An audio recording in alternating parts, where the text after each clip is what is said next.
Assalamualaikum warahmatullahi wabarakatuh. Selamat malam dan semoga kita semua sehat-sehat dan dalam keadaan lindungan Tuhan.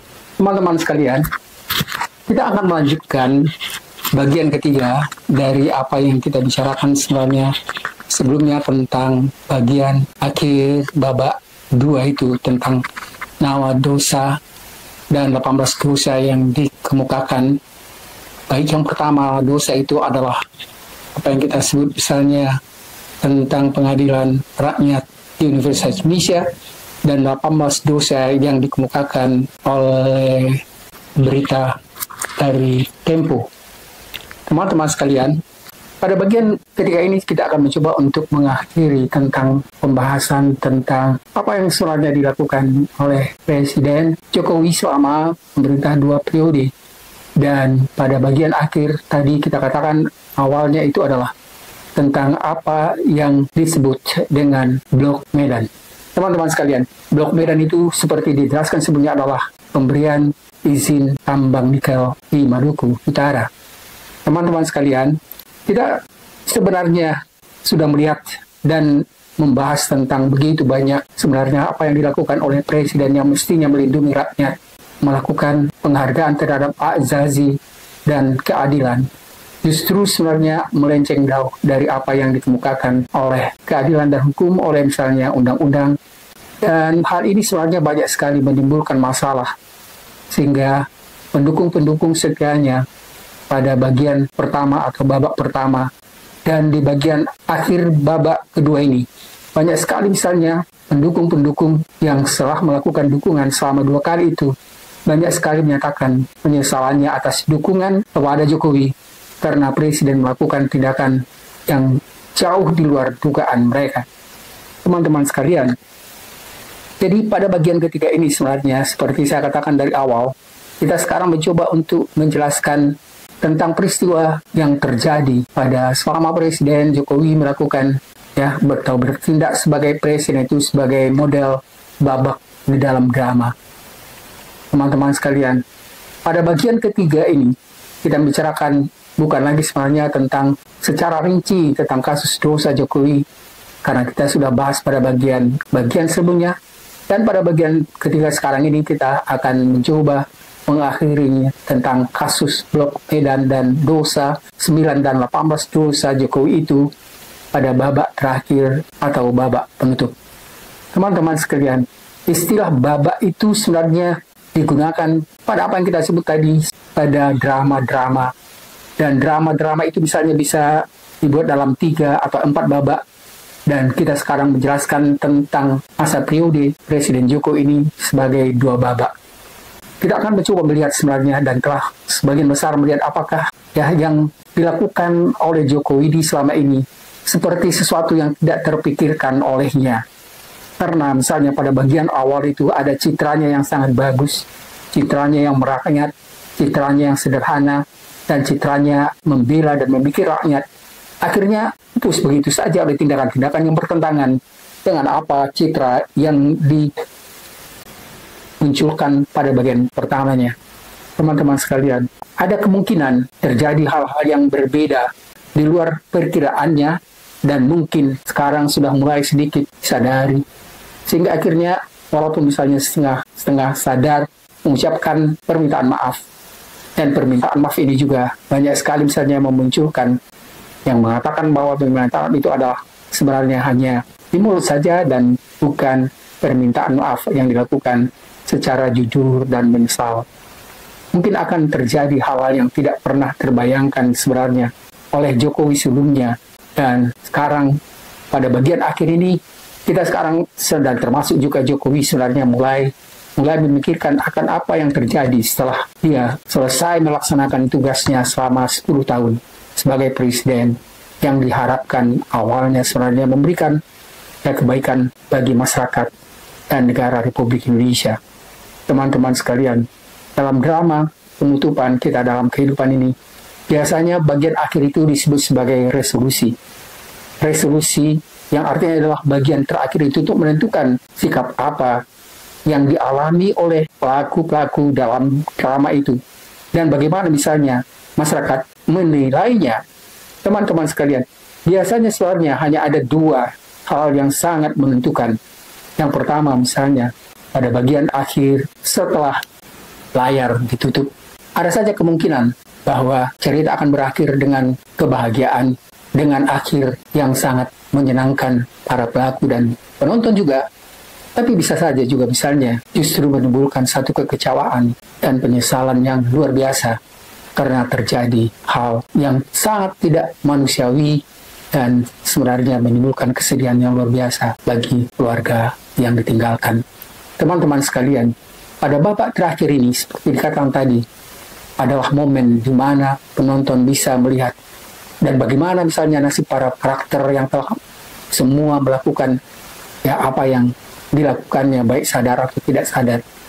Mereka menghadapi dan mengatasi penyelesaian dan melalui proses hukum. Kalau misalnya di dalam negara-negara yang mau melakukan penyelesaian itu secara hukum dan itu lebih baik, bagaimana misalnya hukum secara adil dan benar sesuai dengan kepastian hukum menyelesaikan masalah-masalah itu daripada misalnya ada perbuatan-perbuatan yang sebenarnya itu di luar hukum.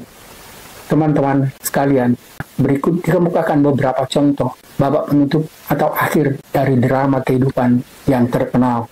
Teman-teman sekalian, saya sengaja tidak mengukakan ada 3 sebenarnya contoh drama yang sangat terkenal dan umumnya itu sebenarnya dipelajari oleh berbagai universitas, terutama sekali ada misalnya yang kita sebutnya Fakultas Ilmu Budaya.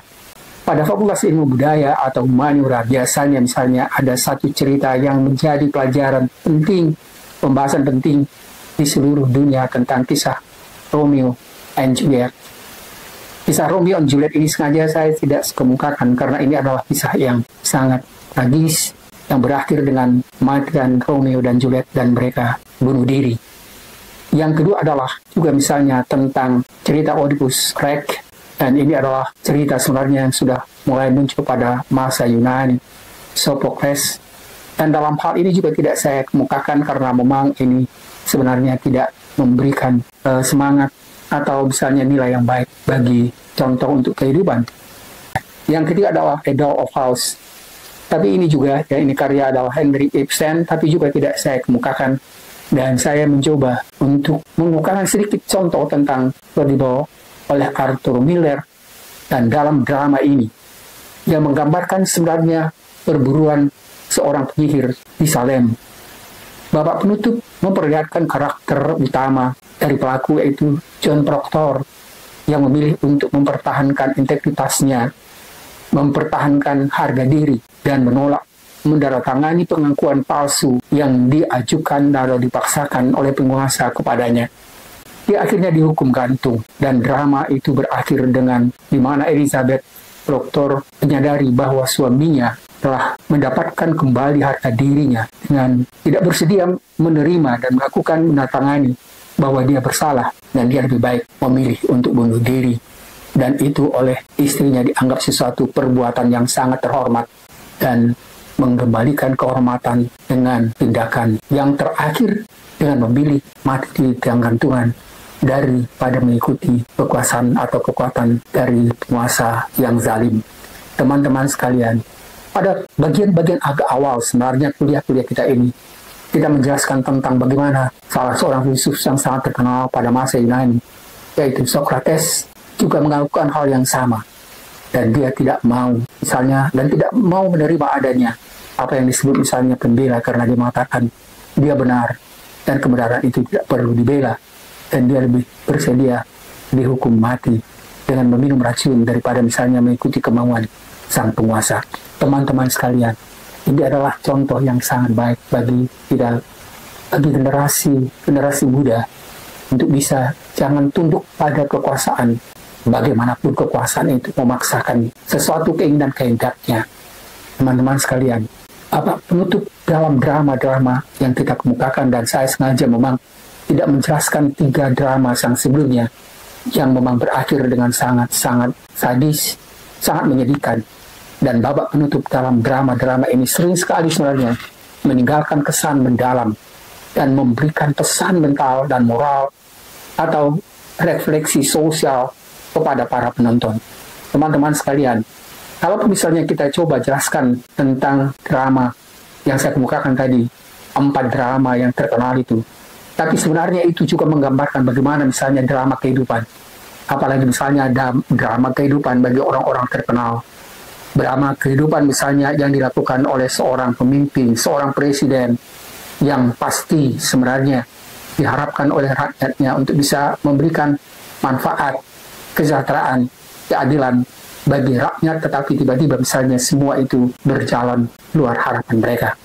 Teman-teman sekalian, benar sekali contoh-contoh drama tersebut yang kita kemukakan secara ringkas tadi menggambarkan sisi tragis dan kompleks dari kehidupan manusia yang mungkin bisa dihindari dalam kenyataan.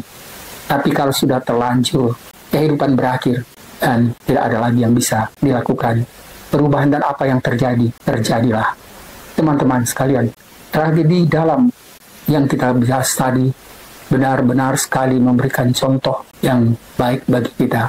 Dan mudah-mudahan teman-teman sekalian, apa yang kita coba jelaskan pada bab atau pada bagian pertama dan bagian kedua dan ketiga ini sebagai penutup, itu bisa menjadi pelajaran penting, terutama sekali misalnya bagi generasi depan, dan tentunya untuk presiden selanjutnya yang melanjutkan misalnya periode setelah Jokowi ini adalah Prabowo, diharapkan bisa bertindak dan melakukan tindakan sebagai presiden dengan penuh kebijaksanaan dan penghormatan terhadap asasi manusia dan keadilan, dan berupaya secara tegas dan terus-menerus untuk menciptakan kesejahteraan bagi masyarakat seluruh Indonesia dan tidak menyerahkan sumber daya alam dan kekayaan bumi ini untuk yang tidak berhak menerimanya, dan yang berhak menerimanya sesuai dengan Undang Dasar 1945 pada pasal 33 itu adalah keadilan. Semua kekayaan dan sumber daya alam itu sepenuhnya